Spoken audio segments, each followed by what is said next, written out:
Hey, I'm Kathi Tait, the Baldwarrior from Brisbane, Australia.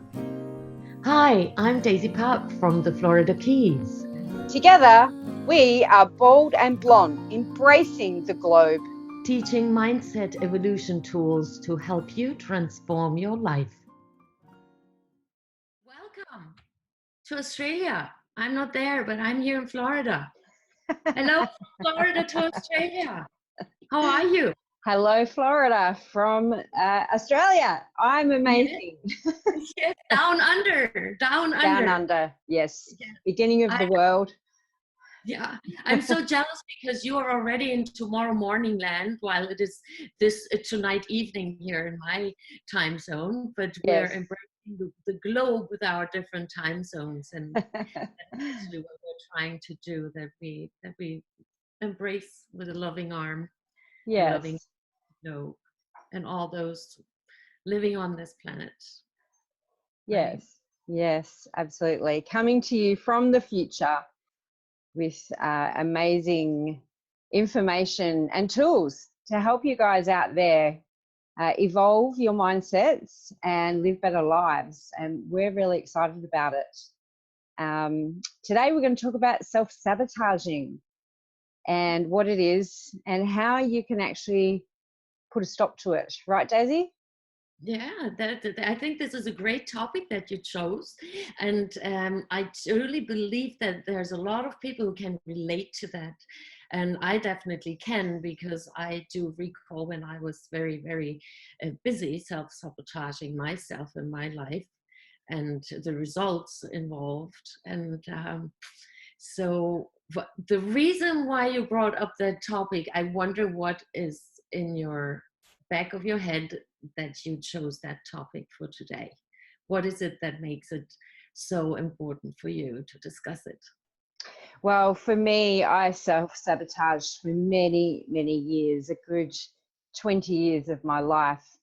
Um, I would guess I was entrenched in my pain and in victimhood, and my self-sabotaging was a way of coping, and a way of keeping the pain pushed to the back of me so that I could carry on normal day life and raise my son, and keep going, because not only did I have childhood trauma, I then experienced a very violent relationship that really killed all the trust I had in people, not only in men because of the relationship itself, but in the people that I thought were my friends and my family really didn't help me.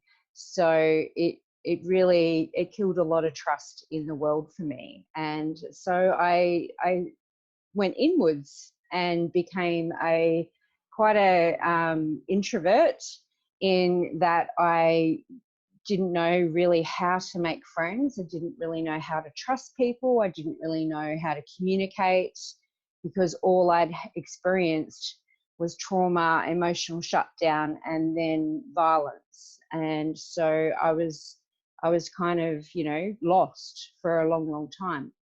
And so my self-sabotaging was really to push all that down and pretend I was okay and carry on with life. And I'm betting that there are millions of people out there who are experiencing very similar situations.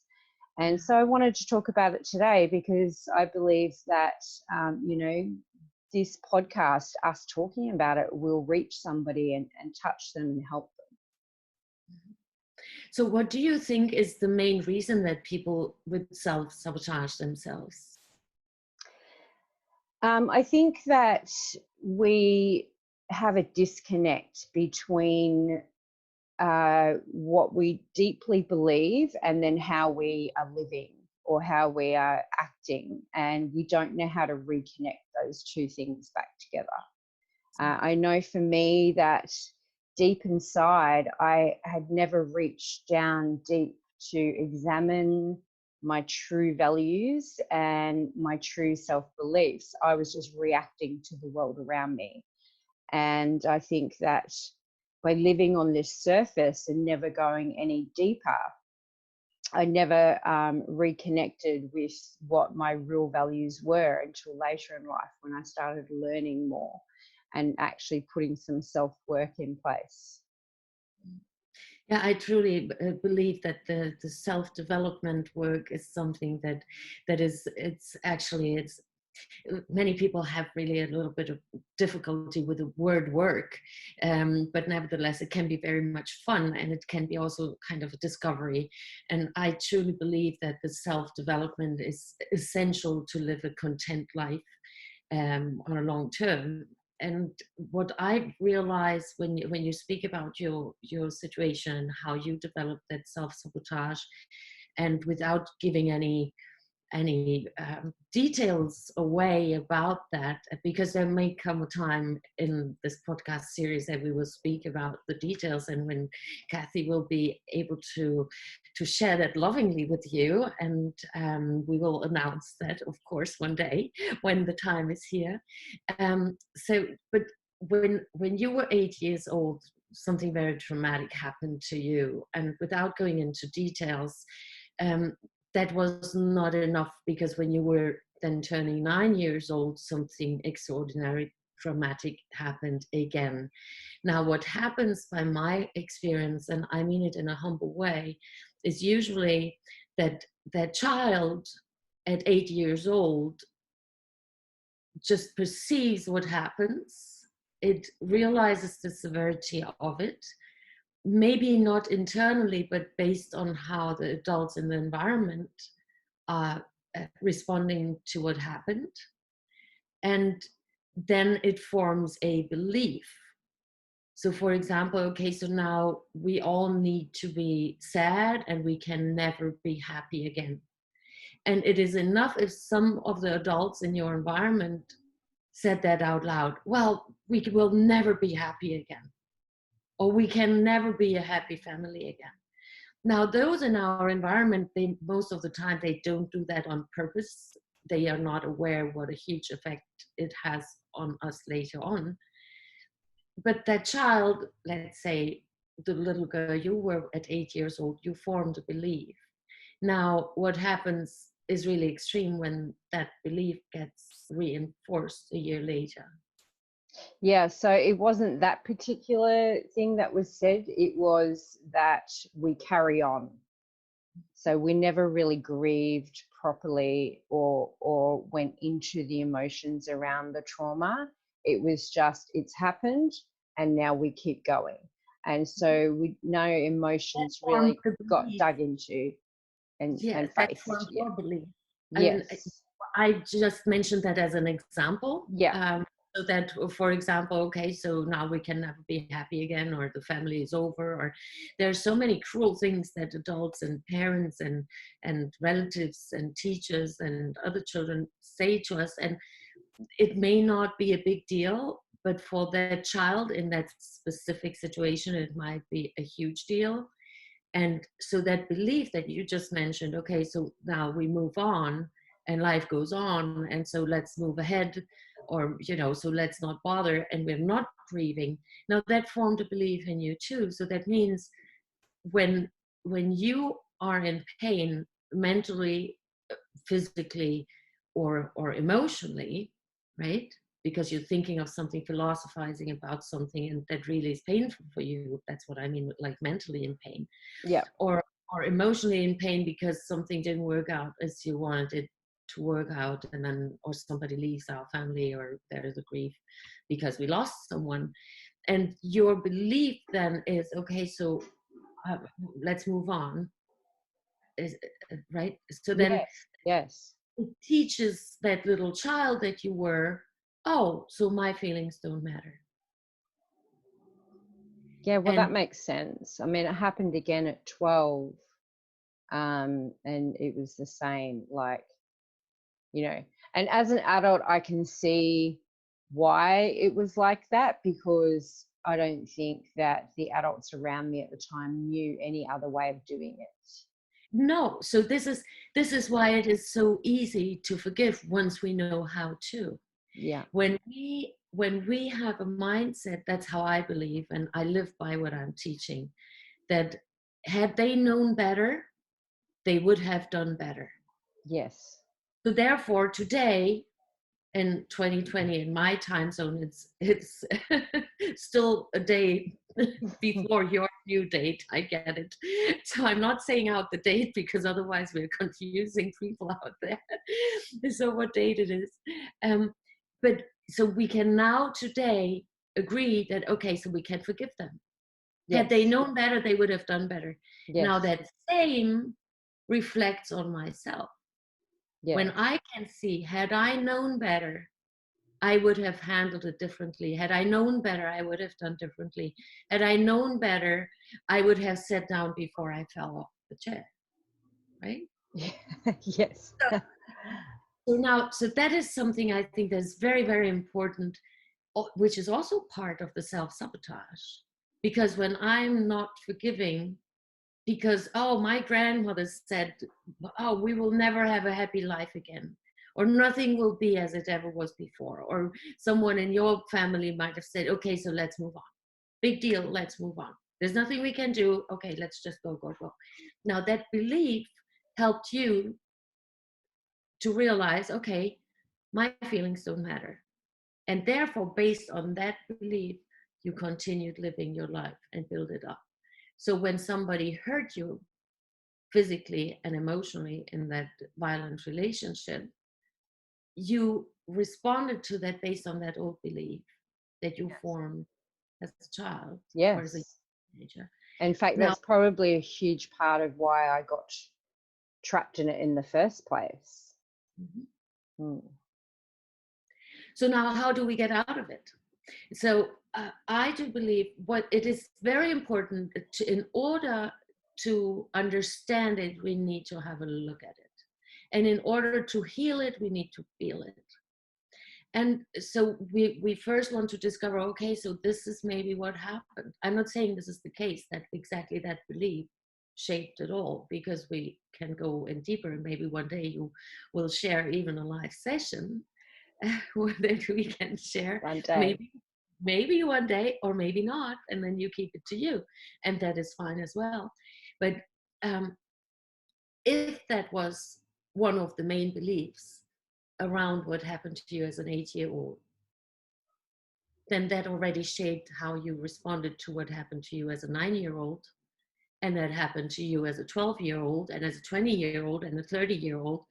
So those who are out there listening to us, when you just reflect on yourself, something that happened to you, it could be anything, maybe the loss of a pet, or a burglar, or you got scared, or I'm not even going to the really bad stuff like rape and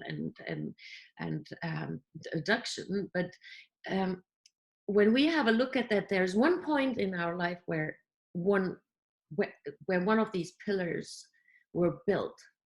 And if we as adults don't go in there and break them down and heal them so that we understand it, so I have a look at it so I can understand it, and then I feel it, because when I understand it, it will be, oh, aha, what a great epiphany, and then I can heal it. And then, of course, Yeah. there are modalities how we can handle that. There are a lot of great ways on handling that. Now, when my self-image is distorted, then that is reflected by what I'm accepting and expecting from the outside world.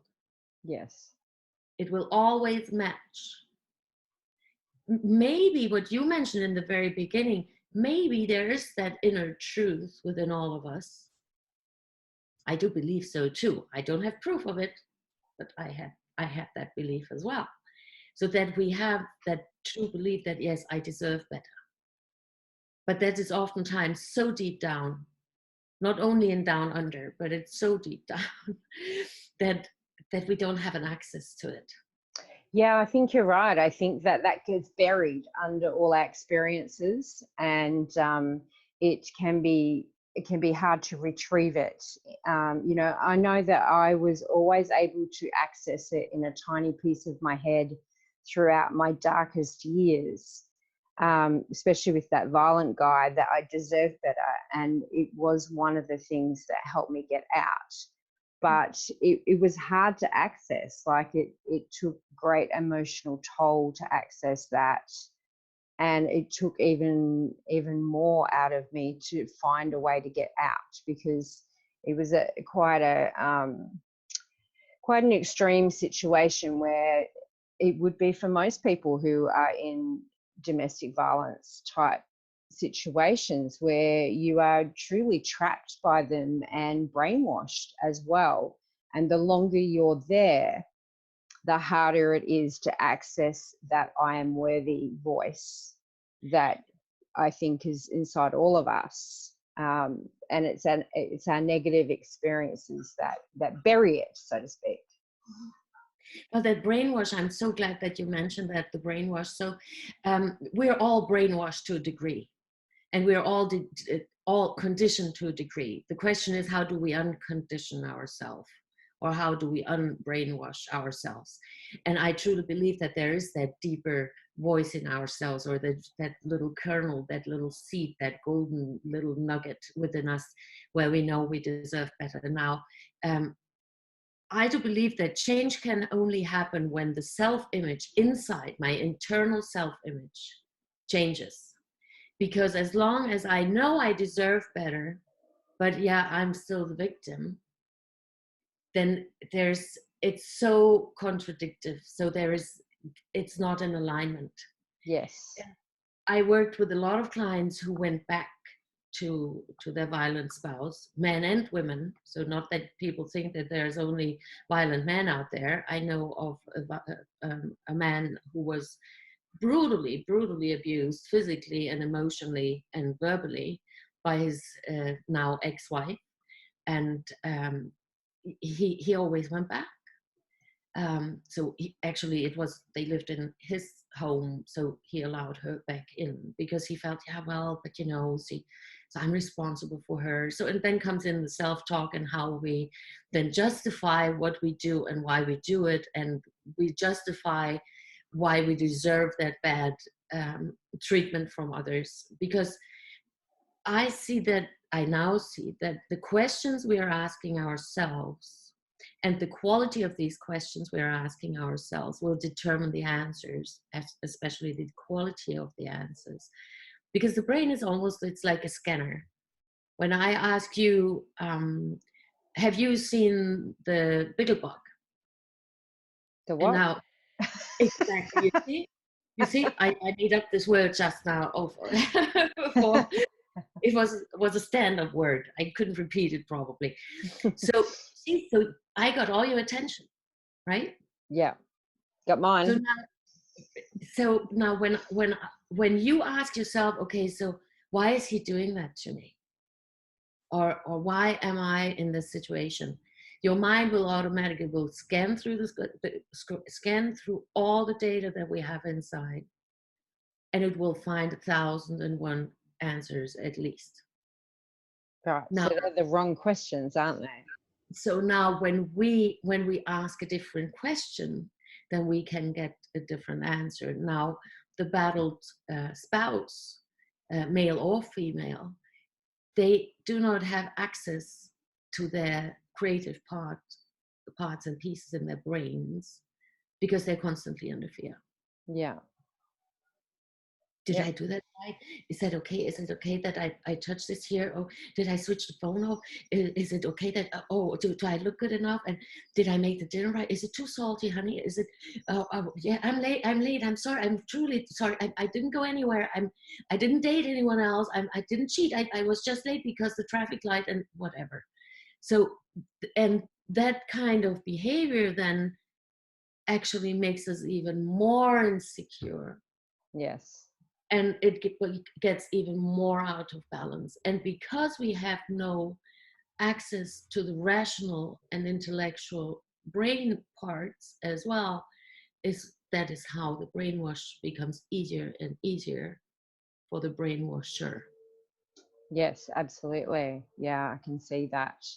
And I think that this is one of those situations where you would naturally then self-sabotage. Like, besides staying in the relationship, you would then do things like maybe drinking or drugs or something to mask the pain and put, take the edge off and put a bit of rosy shine on. And I know that I certainly did this to sort of mask the pain and to,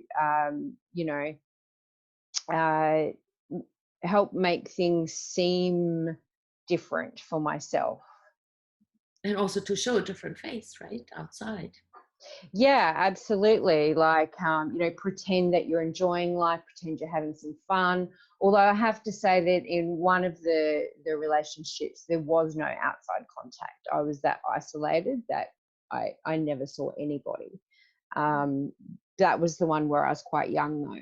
But the second one that wasn't violent but was still toxic, it was very much a coping mechanism to be able to, I guess, I was at odds with myself. I was what I thought I was very in love with him. I was very in love with the good parts of him, because it's a cycle, let's face it.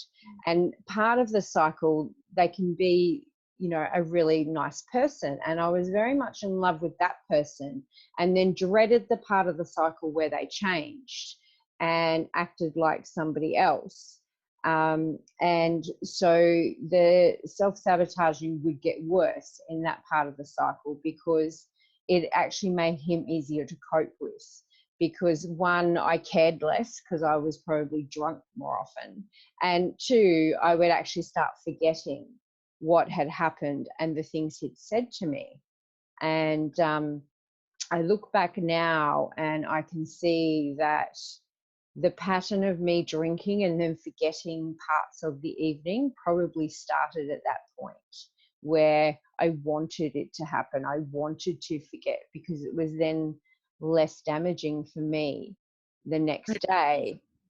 It was easier to cope with it. Yes. But now when you have a look at that at a deeper level and think of the belief that is in the bottom of that self-sabotage, the way how you self-sabotage personally, because the self-sabotage is just a symptom. Yes. I always like to see the root cause, and Yes. I dig in there and then I pull it out, and that's it. Because then the symptom, I don't do symptoms, because okay, I have a look at them, but if we say we cover it up and we can put some more makeup over it, or we can put gloves on if the hands are hurt or like cut or whatever, but it does not make it go away. Yeah. When we go to the root cause, then actually the symptoms can naturally subside. Now, when you look at you and your own self-sabotage is not part of that, what we started talking in the beginning, that, okay, what was it that your family said, or what was the coping mechanism, the verbal, how they introduced you after the first traumatic event? Well, it was a, I guess, an emotional shutdown, basically. Nobody really knew how to deal with it, so we just carried on. Carried on.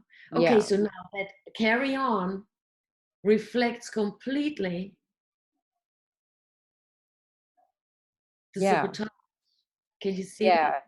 But the next traumatic event that happened, and this one I'll share because, you see me and it's a thing. So a year after the first traumatic event, my hair started falling out. And that in itself was a traumatic event and carried on throughout my life. By the time I got to this second toxic relationship, I was 40, and it had been happening to me for more than 30 years. And I had no self-worth, because I had grown up believing that I was a freak. Because after that first, after the hair falling out, and then the second traumatic event, after that I got bullied at school, and I got paraded through doctors trying to fix me, and I got experimented on. And so that cemented a self-belief that I was abnormal, and that I was never going to be normal, because there was no cure. And because I didn't know and nobody around me really knew that this was much more common than they thought, I just felt like I was abnormal. And I carried that throughout my entire life and wore wigs to hide it and pretend I was not abnormal. And so by the time I got to 40, I had this deeply rooted, warped view of myself and very low self-esteem, which of course is how I attracted a toxic person in the first place. And I was self-sabotaging to cover it up. So now you can see that there was multiple root causes to how I got myself into that situation, and that I had to examine before I could get myself back out. Well, I think what is very important to acknowledge that the self-sabotage in the first place has to do with self. And I truly believe in definitions. So what is the definition of self? What is it? Yeah, well, I guess it's how you feel and believe about yourself, right? It is, yes, I agree. That is one part of it. It is also knowing where am I, what's my extension, where's the end of me. Yeah. The mirror that I believe reflecting myself. When I feel good, I don't see the wrinkle here in my eyes. When I feel sad or upset, I see, oh my God. And I just had this afternoon, my time, a girlfriend of mine came visiting, and she had some challenges with a hairdresser because they went on vacation. And when she came back, then the hairdresser was ill, so she couldn't go. And now, so she's already into 6 weeks, and she says, oh my God, and you see, so my roots are grown out and I don't know what to do, and look, I look so horrible. And I even told my husband, look how terrible I look. And I say, you see, you're so critical of yourself. I have not even seen it. I did not see anything different when I saw her this afternoon. She saw it. Yeah. Now, the way how she sees herself depends on how she feels about herself. Yes. And so the self also has to do with my emotional state. Yeah. Self also has to do with how I am judging myself. How am I describing myself? Well, I personally could say, well, I'm an orphan. I was born in Germany, but then I moved to another country, and then I tried to move to another country, and I ended up in the US. And completely different story than when I say, well, I'm an adult woman. I happen to be born a female, and I'm actually how I behave. Yeah. I am how I behave. That is who I am.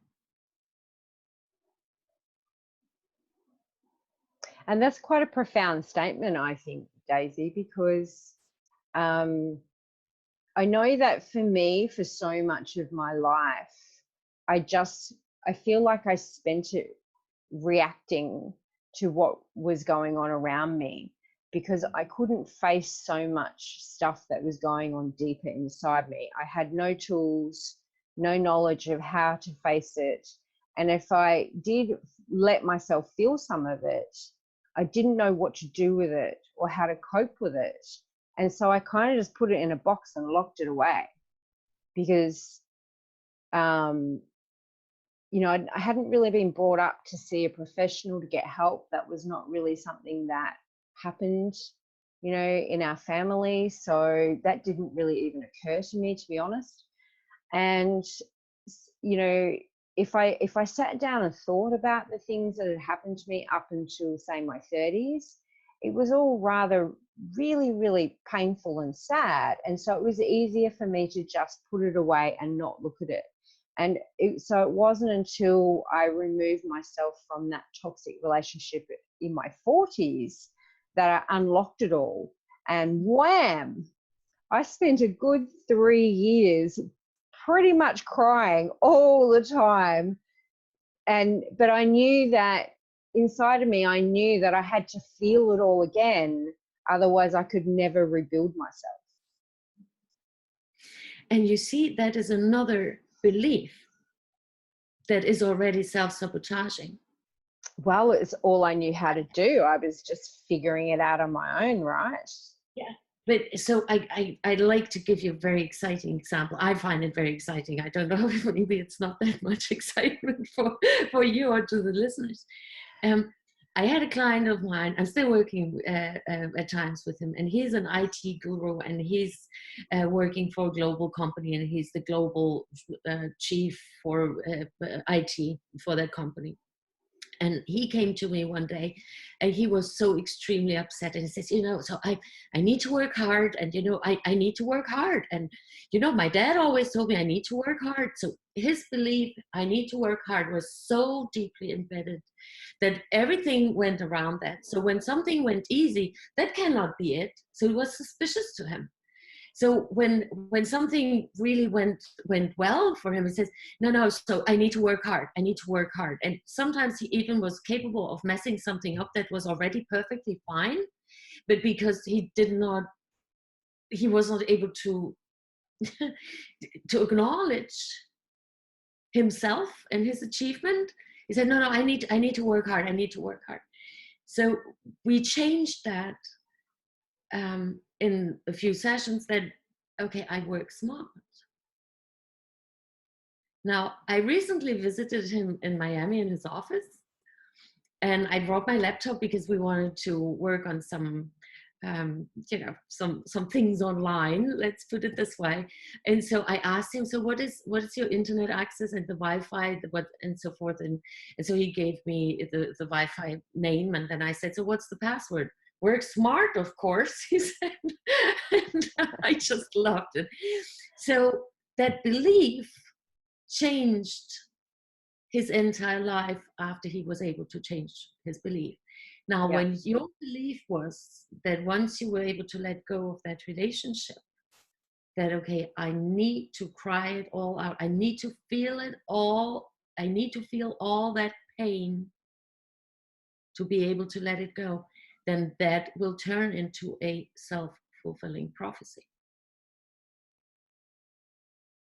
Yeah, so I mean, I was talking about way back to the 8-year-old. Yeah. I mean, and I didn't know what else to do except for, because if I let it out of the box, I was going to feel it, right? Yeah. So you see, and now how easy it can be for you to forgive and to look at it as, okay, so I did the best I could back then with what I had. Yeah, that's exactly what it was, because I knew no better, but I knew that I had to unlock something, because otherwise I was going to keep making poor decisions for myself, and I was sick of making poor decisions, and I wanted my life to change for the better. Not that it's been a bad life, but it's been an emotionally devoid life, because even with close friends, I was not really able to properly connect with them, because I just couldn't allow myself to be vulnerable. And at this particular time, when I was unlocking my box, 2 women came into my life that were very dear friends, and I felt safe enough with to be vulnerable. And so they kind of taught me how to do that for the first time in my life. And I'm a big believer that people come into your life when you're meant to meet them, for whatever purpose they need to be there for you, and vice versa. Maybe. I wonder if it could be also that when you're ready for them, then you will recognize them. Sure. I mean, to me, that's kind of the same thing. I believe in the universe's forces of, people appearing when they're needed. So, the fact that I unlocked the box and these 2 women came into my life, and it was painful, but to me it was necessary, because I hadn't allowed any emotions in, unless it was to do with my son. He was the one exception, because I was a single mum and him and I are very close. But apart from him, I had really hadn't let anybody else in most of my life. So, you know, that was how I did it. But it was a slow, painful way of doing it. And, you know, I didn't know any better at the time. I didn't have the tools and the knowledge that I have now, even though it's only 4 years later, I've learned a lot more. So, you know, the purpose behind me wanting to do this podcast with you, Daisy, for our listeners out there is, you know, I know that you have shortcuts, that you have ways to help them, that they won't have to spend the time that I did sitting in pain, because you have the tools and the knowledge to, you know, help them do this much faster and much easier. So if you would share with our audience what I should have done instead of opening my box and sitting in my pain and feeling every part of it. It was quite agonizing for a couple of years, I have to say. What would have been a better route? So I do believe that science evolved a lot since your traumatic event, the first big traumatic event, happened when you were an 8-year-old little girl. I do believe that in this time and age, we have different ways to handling it, these traumas. At that time, when you were 8 years old, it was not really very common, at least in Europe, where I grew up, that, okay, so let's take her to, she needs a psychologist, she needs a therapist. It was not that common. Today, there is a different mindset that it's okay to go to therapy. It's almost not okay to not. See how it changed. Yeah. Many years ago, when somebody said, hey, I have a coach. You have a what? Yeah, I have somebody who helps me getting the best results possible. Oh, okay. Weirdo. Okay, well, you have problems then. Social norms have a lot to answer for. That's another episode. Yes. And how they can change and how we can just withstand them. So I truly believe that we're very fortunate also regarding information, because I'm fascinated by the era and time we live in. You sit there and down under, I'm sitting here in South Florida, and so it's dark already here because it's 8:54 p.m. my time, and let me count. Wait a minute, now it is 10:54 your time. Is that right? Well done. Yes. Okay, so I still have some math in That's my head. AM, people. Yes, AM, Yeah. exactly. Yeah. So I'm fascinated that you and I, we can speak, we can see each other. People will be able to see us when they want to know how we look like and how we interact with each other, like, because the body language is a language that can reveal a lot about a person, I believe. I do believe that today there are very profound ways in handling trauma. The sooner the better. By my humble experience, it is true that the more often we repeat the same story, we become more and more familiar with that same story, and we relive the same pain. And so thoughts create feelings, feelings are set up for behavior. Now, when I continue thinking that, in my personal case, I'm an orphan, I'm an orphan, I'm an orphan, and I still may smile at you, but if I repeat that for the next 10 hours, let's say 10 times every 10 minutes, then sooner or later my body will respond with creating the matching biochemicals in my brain, and therefore my entire system will be affected by that. To be very clear, I'm not a psychologist, I'm not a psychotherapist, I'm not a psychiatrist, I'm not treating anybody. I'm a consultant, how you can say, or an excellence coach, that's how people call me, because I help people to get the best results possible.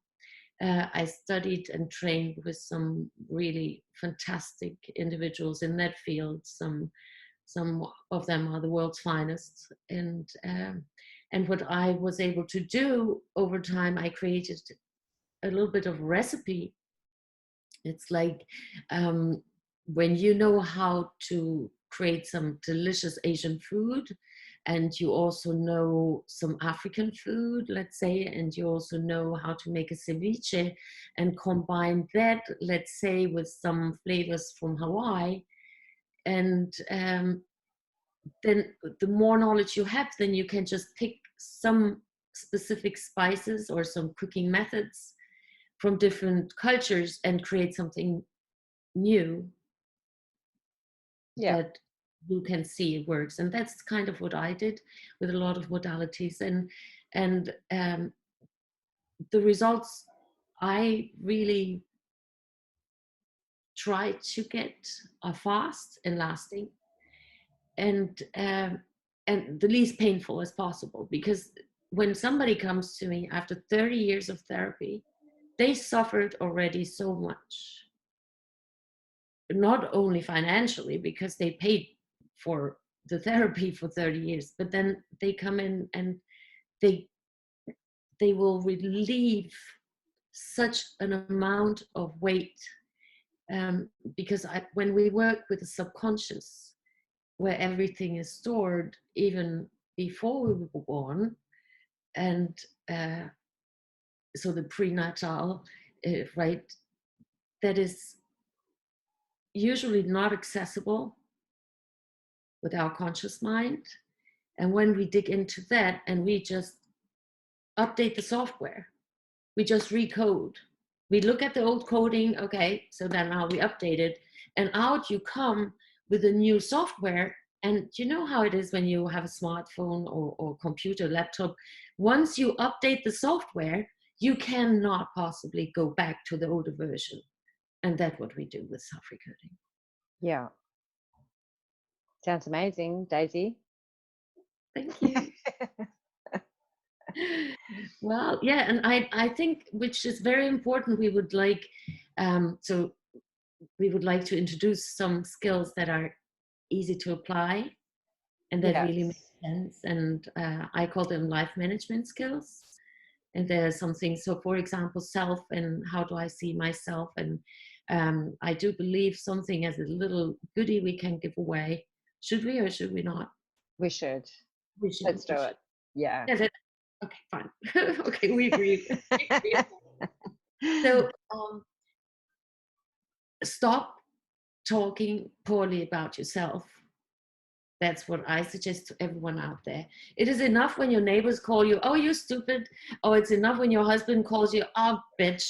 Or when you have a husband and you call him, I don't even want to go into that kind of language.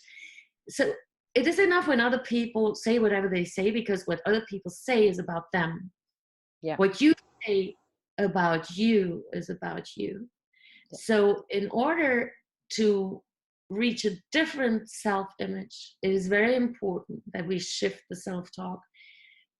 An interesting number, it's over 70,000 thoughts a day we have, the Wow. average. Now, most of them are not positive. It's not saying, oh, Daisy, you're so cute. Oh, Daisy, oh, you did that right. Oh, Daisy, you just said that brilliantly. Oh, Daisy, this food was delicious. Oh, Daisy, the coffee you just made. Oh, Daisy, oh, the yard work you did. It's just awesome. No, usually it doesn't go like that. I'm working on it still, although I'm using the skills that I'm teaching. Nevertheless, sometimes it just sneaks in. I do believe that our brains are not meant to not think or stop thinking. So they are just created to think and to have these 70,000 thoughts, amongst a lot of other properties that the brains have. We cannot stop the brain from thinking, but we can shift the quality of thoughts that we have. Yeah. And I do believe, so that's the second part, so that we can change the quality. So we all speak to ourselves. I'm not talking about schizophrenia. I'm saying, oh, shoot, I forgot the key. Oh, did I switch off the stove? Oh, no, I forgot to make that email. And I forgot, oh, no, and now it's too late, whatever. So we have these words all over in our heads. Now, whenever we catch ourselves, I would replace that and I say, You're awesome. And you can even call yourself by a name. That's cool. And one that is really, really, really super powerful is I'm good enough. So Now, catch when you, yourself and replace it. that's right. So now, instead of thinking, oh, shoot, I'm good enough. Imagine the moment when you catch yourself and replace it with I'm good enough. Then actually how do you call it when it's the paper castle, or what is it, the castle that you build and then it just falls? Oh, paper house? Paper, no, what House? is it? A castle, some kind of Sandcastle. sandcastle. Sandcastle? You know, different languages have different expressions. Yeah. So sometimes we're House going of Cards is another one. to The House of Cards is House another of one. Cards. Yeah. Exactly, House of Cards. So the moment when we speak to ourselves in a loving way, and I say, hey, I'm good enough. And I have clients, I tell them to stand in front of the mirror and tell themselves, look into their own eyes and say, I'm good enough. I am good enough. And it feels so weird for them in the beginning. And then they start to become more familiar with it. Now, the brain loves acting upon what is familiar to it. So all we need to do is make the familiar unfamiliar and self-recode and make the unfamiliar familiar, so that all of a sudden I can say to myself, I am enough, I am good enough.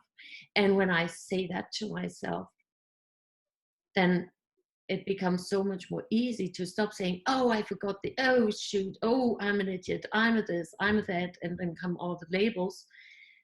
And once we do that internally, as a side effect that I'm observing and my clients observe, is that their verbs, how they label people in their environment, shifts as well. They become less judgmental. So meaning when I accept of myself, because I remember I read Louise L. Hay's books like 30 years ago. And I just didn't understand it. Oh, okay, so you need to be more loving to yourself. Okay, yes, I get it. I know, I feel it, but how do I do it? And it always very much upset me when people create a movie, or they create a book, they write a book, and then they come up with a big secret, and they never tell you the secret. And that's not what we're going to do here. We're going to address it, and we're going to reveal it, because there are ways that people can simply step into their own power. And once self, right, then everything attached to that word, self-sabotage, self-image, self-hatred, self-love, everything starts shifting. Yeah. And I even suggested some of my male clients to go into a drugstore and buy the lip liner. Yeah. And write on their mirror, I'm good enough. Cool. And yeah. I've done that with clients too. I completely agree about the mirror. Yes. And then when they're there, because it's also, again, when we work with the subconscious mind, we also want to install new programs in that. And we partially can do that with sequences of hypnosis and sequences of all kind of good therapeutical methods. And that is all kind of in a mixture in self-recoding. Yeah. Well, there you go, folks. Daisy has given a bit of a huge secret away for you today. So we start with stopping negative self-talk. Then we change the quality of our thoughts. Then catch yourself when you do think or speak negatively, and replace it with a positive phrase. Mm-hmm. And this helps you make the familiar unfamiliar and the unfamiliar familiar. And the result will be more self-acceptance, which will start changing the way you feel about yourself. Yeah. And in order to be able to feel better about ourselves, we also need to work on the judgment, right? So when I judge myself lesser and lesser, then that is when it becomes easier and easier to say, hey, I'm good enough. Yes. I'm good enough. I'm good enough. I should write a song about that. I'm good enough. I'm good enough. I'm good enough. Whatever. Maybe one day we do that. Yeah. Well, I can't sing, so I'll cheer you on from the sidelines, though. Okay, and then we can go and record it in Brisbane, because I have musician friends in Brisbane, so we can all meet all together. Awesome. I hope I did not reveal now your geographical location too much. Well, now we're equal again. I love that you're in Florida and I'm in Brisbane, Australia. I think it shows that one, people, you know, can be so far away and then suddenly connect for something really important, which is what we are doing. We only met each other a month ago, guys, and we connected so easily. We decided that this was the right thing to do. And two, it's today's technology can really make a huge difference in people's lives, because, you know, podcasts weren't even a thing not that long ago. You know, so it's an amazing opportunity and great channel to help other people out there in a really easy way. So we hope you have enjoyed today and listening to us talk about self-sabotage and Daisy's awesome 4-step fix that she has shared with you. So thanks for listening all the way through, guys. And we'll be back again soon with another episode for Mindset Evolution, powered by SelfRecoding. Super. Thank you. Bye, guys. To the world. Awesome.